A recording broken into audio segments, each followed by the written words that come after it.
இன்றைக்கி நம்ம பட்டி எப்படி இன்விசிபிளாக ஸ்டிச் பண்ணுறதுங்கிறத பார்க்கலாம். நான் ஏற்கனவே பட்டிக்கு நான் கிளாத் எடுத்து கீழ்ப்பக்கம் வந்து அடித்து திருப்பி வச்சுருக்கேன். பட்டிக்கு வந்துட்டு நான் லைனிங் ஒரு ஃபேப்ரிக்கும் மெயின் ஃபேப்ரிக் ரெண்டும் எடுத்திருக்கேன்.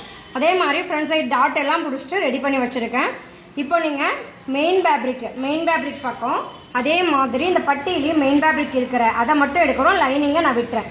இந்த மெயின் ஃபேப்ரிக்கை மட்டும் எடுத்து மேல் பக்கம் இருக்குது இல்லையா ஃப்ரண்ட் சைடு, அதோட இந்த மாதிரி பாருங்கள் இந்த கார்னர் வந்து கொஞ்சம் வெளியில் இருக்கிற மாதிரி பிடிச்சி ஒரு ஸ்டிச் பண்ணிக்கிறோம். இதில் வந்துட்டு நான் மெயின் ஃபேப்ரிக்கை மட்டும்தான் எடுத்து வச்சுருக்கேன்.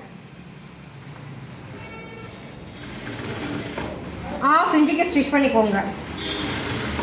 இந்த இடத்துல நம்ம இந்த டாட் பிடிக்கும் போது இப்படியே வச்சு நீங்கள் அடிக்கக்கூடாது, ஏன்னா இந்த ஃப்ளெக்சிபிள் வந்துட்டு கிடைக்காம போயிடும்.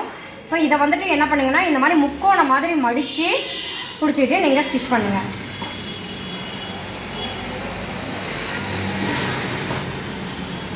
இந்த 1/2 இன்ச்சு ஸ்டிச் பண்ணுறதுக்கு விட்டுருக்கிற அதே அளவில் மட்டும் ஸ்டிச் பண்ணுங்கள். இப்போ நான் ஒரு தையல் அடிச்சிருக்கேன். இங்கே பாருங்கள், மெயின் ஃபேப்ரிக் மட்டும்தான் நான் ஸ்டிச் பண்ணியிருக்கேன். இன்னும் நான் லைனிங் எடுக்கலை. இப்போது இந்த மெயின் ஃபேப்ரிக் இருக்கு இல்லையா, இதை என்ன பண்ணுங்க, அப்படியே சுருட்டிக்கோங்க. சுருட்டி கீழே கொண்டு போயிருங்க. இப்போ நம்ம பட்டியோட நம்ம மெயின் ஃபேப்ரிக் அடிச்சிருக்கோம்ல, அந்த சைடு வந்துடும். அதே மாதிரி இங்கே நமக்கு லைனிங் இருக்குது. இந்த பக்கம் நம்ம இந்த லைனிங்கை அப்படியே சுருட்டி இது மேலே வச்சு என்ன பண்ணுங்கன்னா ஸ்டிச் பண்ண ஆரம்பிச்சிருங்க. இது பட்டி பாருங்கள், இந்த இடம் தெரியுதா உங்களுக்கு? நான் இந்த பக்கம் மெயின் ஃபேப்ரிக் பாருங்கள் பட்டி, இந்த இடத்துல வந்துட்டு நான் பட்டி ஜாயின் பண்ணியிருக்கேன். இதுக்கு ஆப்போசிட்லேயே என்ன பண்ணுங்க அப்படின்னா இந்த லைனிங் இருக்கு இல்லையா, அதை வச்சு ஸ்டிச் பண்ண ஆரம்பிச்சிருங்க. அதே 1/2 இன்ச்சுக்கு இந்த 1/2 இன்ச்சுக்கு அப்படியே ஸ்டிச் பண்ணிட்டு வந்துடுங்க. நீங்கள் தையலுக்காக 1/2 இன்ச்சு விட்டுருக்கீங்க இல்லையா, அந்த தையலுக்காக விட்டு அந்த 1/2 இன்ச்சில் இப்போ நான் லைனிங்கை மட்டும் தனியாக ஸ்டிச் பண்ணுறேன்.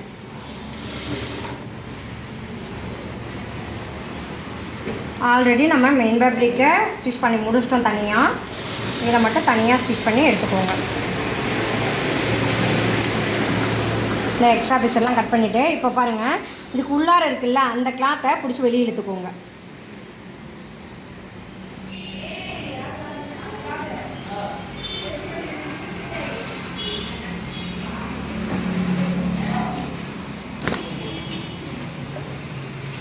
இப்போ பாருங்கள், நமக்கு இன்விசிபிளாக பட்டி ரெடி ஆயிடுச்சு. இதில் என்ன இன்விசிபிள்னால் இங்கே பாருங்கள், இங்கே உங்களுக்கு தெரியும், இங்கேயும் தையல் கிடையாது. இந்த பக்கம் பாருங்கள், இங்கேயுமே உங்களுக்கு எந்த ஒரு பிசுறுமே இல்லாமல் ரெடி பண்ணிருக்கோம்.